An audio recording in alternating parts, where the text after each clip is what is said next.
Bonjour, chers amis. J'espère que vous allez très bien. Je voudrais d'abord vous souhaiter la bienvenue sur cette plateforme. Merci beaucoup de vous connecter à cette chaîne. Si vous êtes nouveau sur cette chaîne, je vous invite à vous abonner et aussi à partager nos vidéos afin de permettre aux jeunes qui sont dans le besoin de pouvoir se faire servir de toutes les connaissances que nous partageons sur cette plateforme. Je voudrais aujourd'hui vous parler de comment réaliser un formulaire sur Google Forms. J'avais réalisé déjà une vidéo la semaine passée. Si vous ne l'avez pas vue, je vous invite fortement à pouvoir aller consulter cette vidéo-là dans laquelle je parlais de comment utiliser Google Drive. Je suis déjà dans mon compte Drive. Alors, je veux maintenant réaliser un formulaire en ligne. Qu'est-ce que je fais? Je vais dans Nouveau. Et je vois ici Google Forms. Donc, je clique sur Google Forms.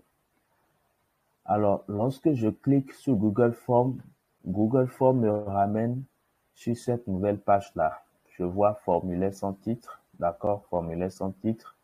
Je vois, disons, une partie où je peux poser des questions.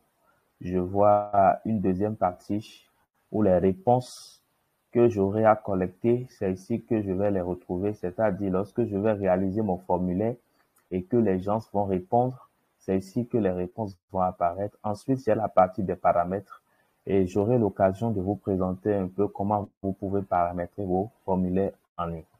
Alors, nous allons réaliser aujourd'hui un formulaire d'évaluation. Et dans ce formulaire d'évaluation que nous allons réaliser ensemble, j'aurai l'occasion d'utiliser plusieurs options pour vous permettre de voir un peu les différentes options qui s'offrent à vous, surtout avec Google Forms. En tout cas, vous pouvez réaliser tous les formulaires que vous voulez à partir de Google Forms. Moi, je choisis de réaliser un formulaire d'évaluation. Donc, j'ai organisé une formation et puis je veux évaluer, voir un peu comment les participants apprécient la formation que je donne. Je vais mettre évaluation de la formation sur, je ne sais pas le thème, hein, ça dépend. Peut-être sur l'employabilité des jeunes, c'est un exemple. Évaluation de la formation sur l'employabilité des jeunes. Alors, ça c'est le titre. Vous pouvez juste cliquer là et puis vous allez voir le titre, ça vient directement, ça apparaît. Alors ici, vous devez décrire d'abord le formulaire pour que les participants, ceux qui doivent renseigner, puissent comprendre de quoi il s'agit. Et donc, vous pouvez dire par exemple, bonjour, je suppose que c'est votre société qui a organisé la formation. Dans notre cas, on va supposer que c'est Azoa qui a organisé la formation. On va dire, Azoa vous remercie pour votre participation à cette formation. Nous vous invitons à renseigner ce formulaire d'évaluation afin de nous permettre d'améliorer les prochaines séances de formation. Donc là, je viens de décrire un peu le but de cette évaluation-là. C'est important de renseigner cette partie-là parce que c'est ce qui permet en fait aux participants, c'est-à-dire à celui qui doit renseigner votre formulaire, de savoir exactement ce que vous voulez évaluer et ce que vous attendez. Donc, on veut renseigner ce formulaire afin de pouvoir améliorer les prochaines séances de formation. Alors, la première des choses que je vais faire, ici, je peux déjà commencer à aborder la question. D'accord, parce qu'on me demande de mettre des questions, mais je veux avoir différentes parties sur mon formulaire. C'est pour cette raison-là, les outils qui sont ici sont très importants pour nous. Alors ici, vous avez la possibilité d'ajouter une question. Ici, vous avez la possibilité d'importer des questions. Je suppose par exemple que vous avez déjà réalisé un formulaire sur Google Drive. Vous pouvez importer les questions qui sont contenues dans ce formulaire-là et l'utiliser aussi ici. Ici, vous avez la possibilité d'ajouter un titre et une autre description. Vous pouvez ajouter une image ici, vous pouvez insérer une vidéo.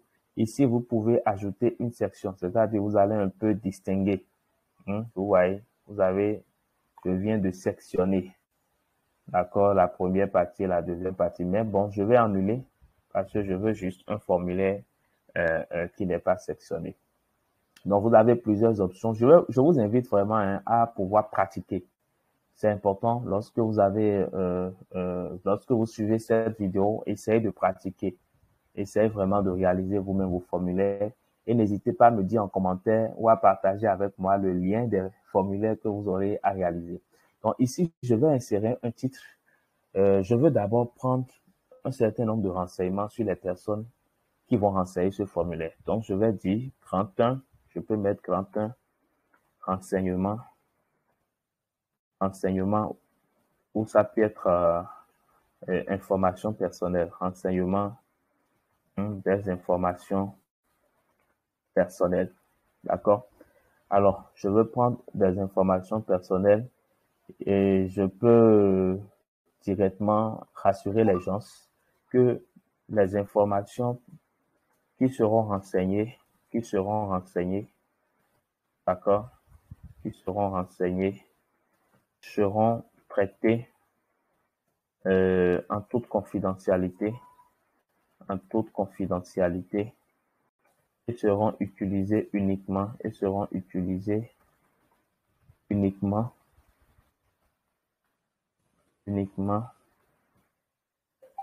pour améliorer nos prochaines formations.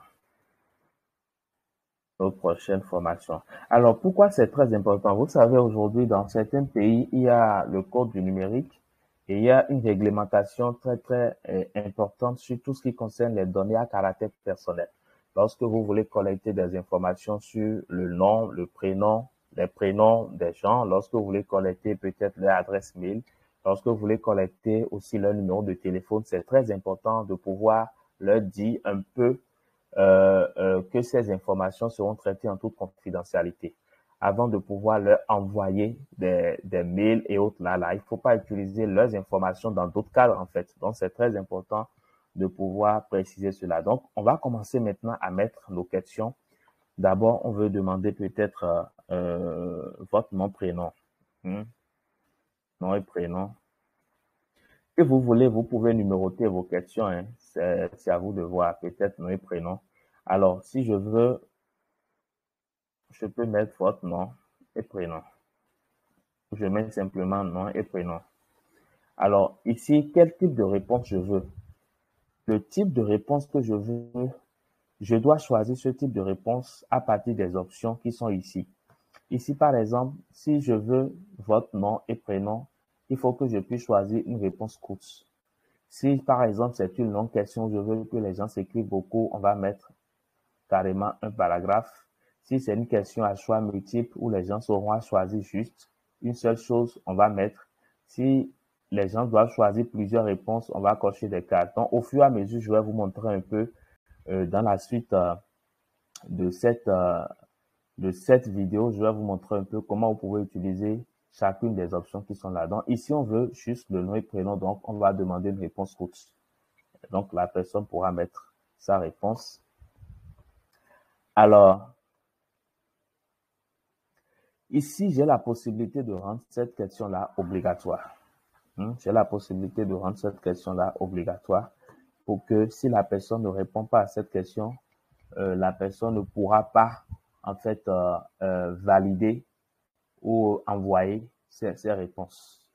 Est-ce que vous voyez? Ça va toujours amener la personne à la question et la personne est obligée de mettre son nom et prénom avant de continuer, avant que ses réponses ne soient validées, avant que son formulaire ne soit envoyé.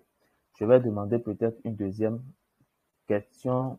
Votre contact téléphonique.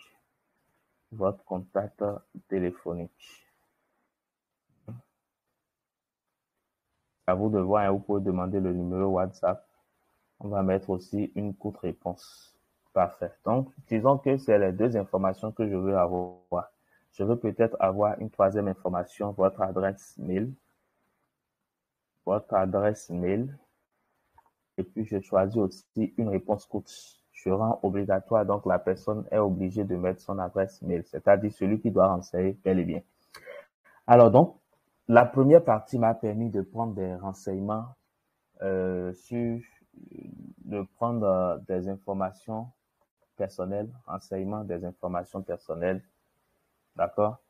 Maintenant, deuxième partie de mon formulaire, je vais aborder un peu, disons, l'appréciation globale des participants par rapport à la formation qui leur a été donnée sur l'employabilité des jeunes. Donc, je viens ici, je vais ajouter un nouveau titre. J'ajoute un nouveau titre. À la suite, je mets maintenant grand 2. Votre appréciation globale de la formation. D'accord? Votre appréciation globale de la formation. Et ici, puisque je veux une appréciation globale, il faudrait que je puisse définir une échelle pour que les gens puissent noter de 1 à 5. Mais il faudrait que j'explique l'échelle. Donc ici, je vais mettre échelle, d'accord?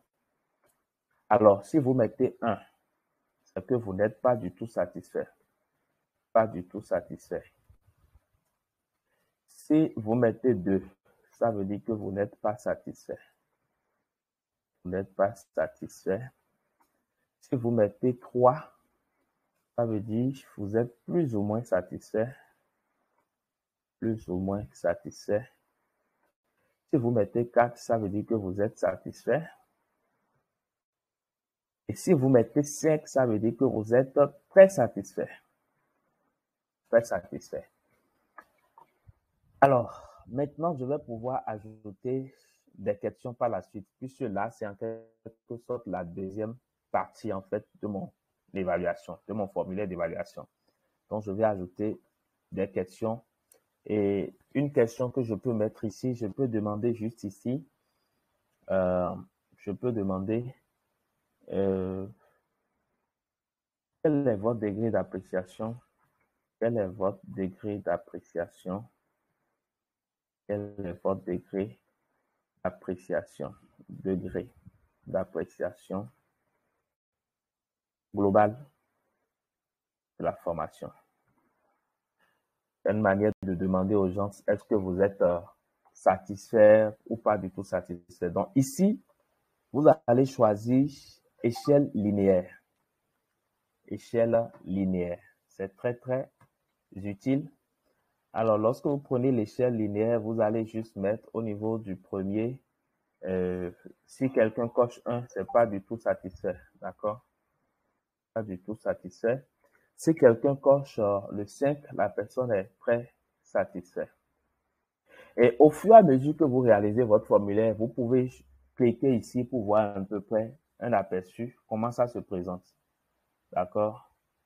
Ouais, là, moi, je suis en train de voir actuellement comment mon formulaire se présente. Je suis en train de voir comment ça se présente. Vous voyez? Donc, au fur et à mesure que vous réalisez votre formulaire, vous pouvez jeter un coup d'œil sur l'aperçu pour voir un peu comment ça se présente. Alors, donc, je reviens sur mon formulaire. Alors, donc, ici, je peux aussi dupliquer à partir de à partir de cet outil qui est là, je peux dupliquer la question afin de changer quoi. Donc là, je vais mettre la question 5. Quel est votre degré d'appréciation des modules de formation? Ça dépend de tout ce que vous voulez évaluer, hein. Des modules de formation, des modules de la formation. Je peux encore dupliquer pour aller plus rapidement. Ça devient 6.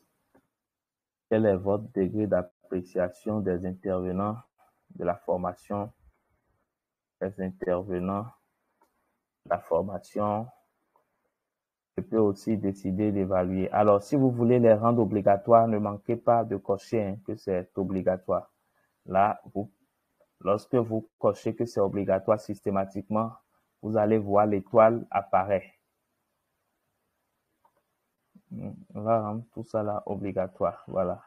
Lorsque c'est obligatoire, vous allez voir, il y a l'étoile qui apparaît. L'étoile rouge là, qui apparaît systématiquement. Donc, j'ai apprécié le degré, le degré quel est votre degré d'appréciation des intervenants de la formation. Je vais finir par demander aux gens également d'apprécier la logistique, d'accord? Quel est votre degré d'appréciation de la logistique ou bien du support, du support, du support, du support de formation et de la logistique. Donc, c'est vraiment à titre indicatif, hein. C'est à vous de savoir les éléments que vous voulez évaluer dans votre appréciation. Si c'est un produit, par exemple, que vous voulez évaluer pour voir un peu si le produit est utile, vous allez mettre en avant les caractéristiques de votre produit afin de permettre aux gens de pouvoir se prononcer. Si c'est peut-être votre site web que vous avez créé, vous voulez l'avis de vos utilisateurs, vous allez leur demander, vous allez leur poser des questions pour pouvoir voir un peu est-ce que vraiment, qu'est-ce qu'ils apprécient sur le site, etc. Donc, c'est vraiment à titre indicatif. Alors, j'ai déjà des éléments. Maintenant, j'ai l'appréciation globale de la formation. Je veux peut-être des recommandations ou voir un peu ce que les participants ont retenu, d'accord, de la formation. Donc, je vais créer un autre titre. Ça sera cette fois-ci un grand 3, d'accord, ça sera le grand 3. Et je vais leur demander ici ce que vous avez retenu de la formation.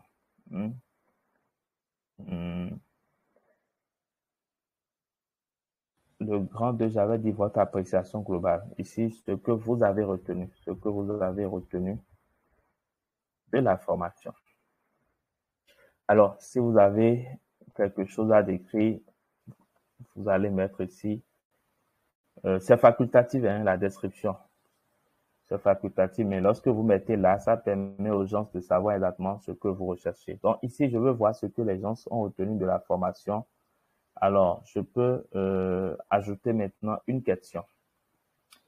Ça sera la question numéro 8. Ça sera la question numéro 8 ici. Ce que vous avez retenu de la formation. Alors, on a parlé de l'employabilité des jeunes. On peut dire, selon vous, c'est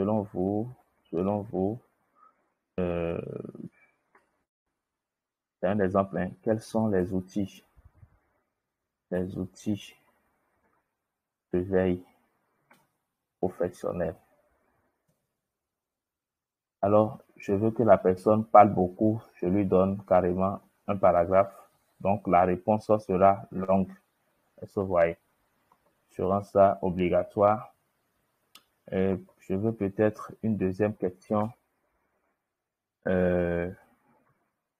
Comment trouver un emploi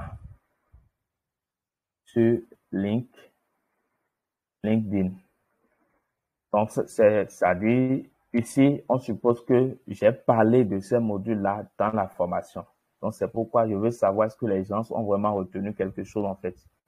Donc, là, c'est des questions qui sont ouvertes. Donc, les gens ont la possibilité de nous dire tout ce qu'ils pensent.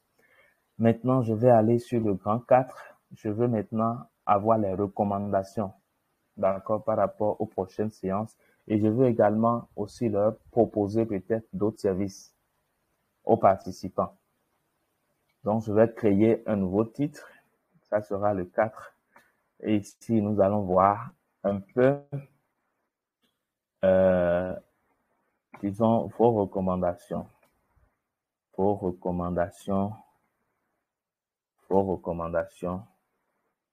sur les prochaines, sur vos recommandations pour les prochaines formations.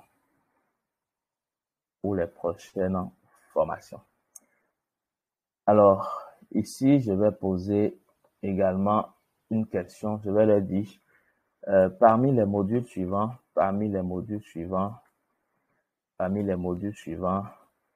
lesquels souhaiteriez-vous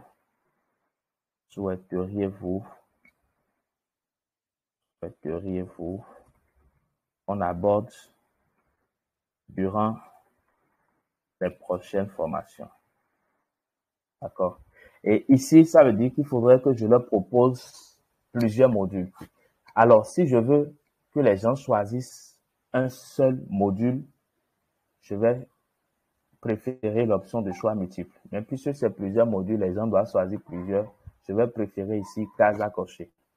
Alors, je peux mettre un module sur, disons, le graphisme, c'est un exemple, hein.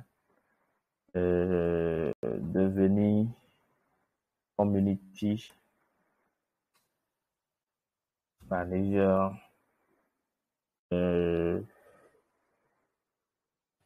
prendre en main LinkedIn, prendre en main LinkedIn. Je peux mettre tous les modules que je veux, hein. Canva, Photoshop, rédaction web. Bon, donc ici, c'est que les gens, avec l'option de réponse que j'ai choisie, case à cocher, les gens peuvent cocher plusieurs choses. Mais si je choisissais juste question multiple, les gens vont devoir choisir une seule réponse. Ici, on va préférer case à cocher pour permettre aux gens de choisir plusieurs choses. Maintenant, je peux également ajouter autre pour permettre aux gens d'écrire, d'accord, d'autres modules peut-être que je n'ai pas évoqués et que eux, ils estiment que c'est important pour eux. Est-ce que vous voyez? Alors, on va maintenant prendre une autre question et cette fois-ci, on va utiliser une autre option de réponse. La question 11, on va le demander. Souhaitez-vous des formations? Souhaitez-vous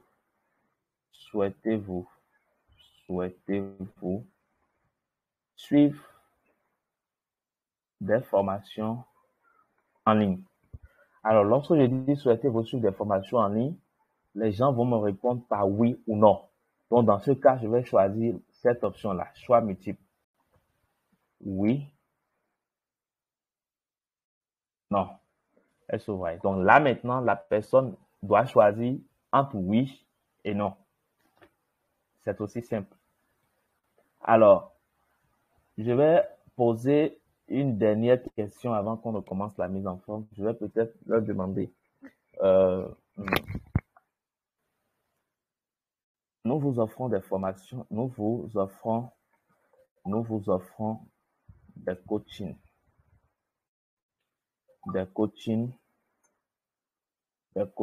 gratuits. Veuillez choisir à quel moment de la journée vous êtes disposé à suivre ce coaching. C'est un exemple, hein. Alors ici, par exemple, les gens doivent choisir un moment de la journée où suivre le coaching. Alors, dans les options ici, vous allez voir la grille de cases à cocher. La grille de cases à cocher. Alors, je vais mettre ici lundi, mardi, mercredi, jeudi, vendredi. Je mets peut-être samedi. Si je veux que mon coaching aille jusqu'au samedi, je mets aussi dimanche. Alors, dans les options ici, j'ai peut-être matin, midi et puis soir. Bon, matin, je vais mettre après-midi. Après-midi et soir. D'accord? J'ai peut-être les 3 colonnes là. Donc, les 3 colonnes sont valables pour tous les jours de la semaine que j'ai mis ici. Et donc, la personne pourra cocher où est qui est très, très intéressant aussi. Je vais vous montrer l'aperçu. Vous allez voir ce que cette partie-là donne. Vous voyez un peu, voilà un peu ce que cette partie-là, ça donne par exemple. Vous voyez. Donc, la personne peut cocher, je suis disponible lundi matin, je suis disponible, bon, vous voyez, la personne peut cocher, je suis disponible tel jour et autres là. Donc, c'est un peu ça en fait.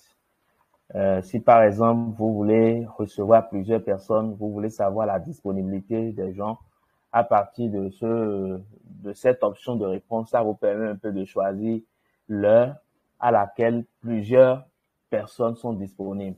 Et donc, ça vous permet de caler facilement votre rendez-vous. Alors, maintenant, je vais m'en arrêter là pour les différentes questions. J'en ai posé, disons, jusqu'à 12 questions, hein.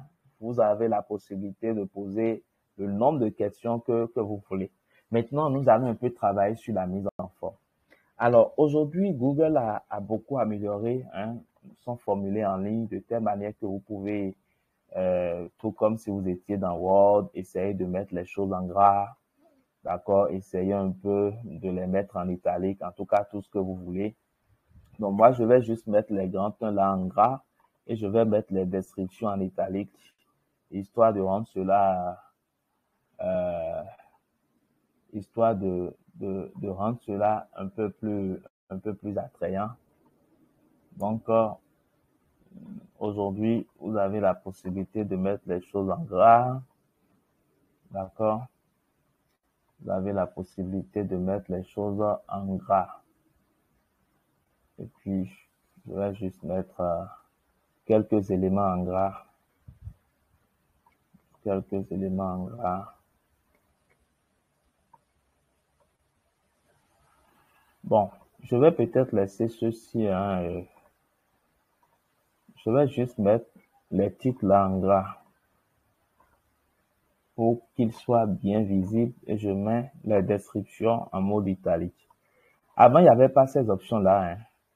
Avant, il n'y avait pas ces options-là, donc Google améliore ses applications au fur et à mesure, ce qui rend quand même les choses un peu plus jolies, quoi.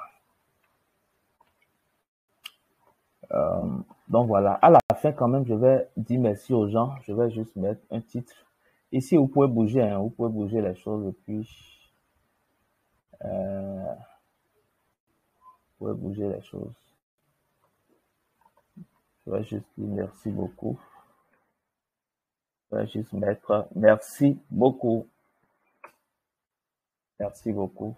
Je vais le mettre en gras. Donc voilà. Alors, si je suis là, je vais maintenant essayer de pouvoir personnaliser un peu.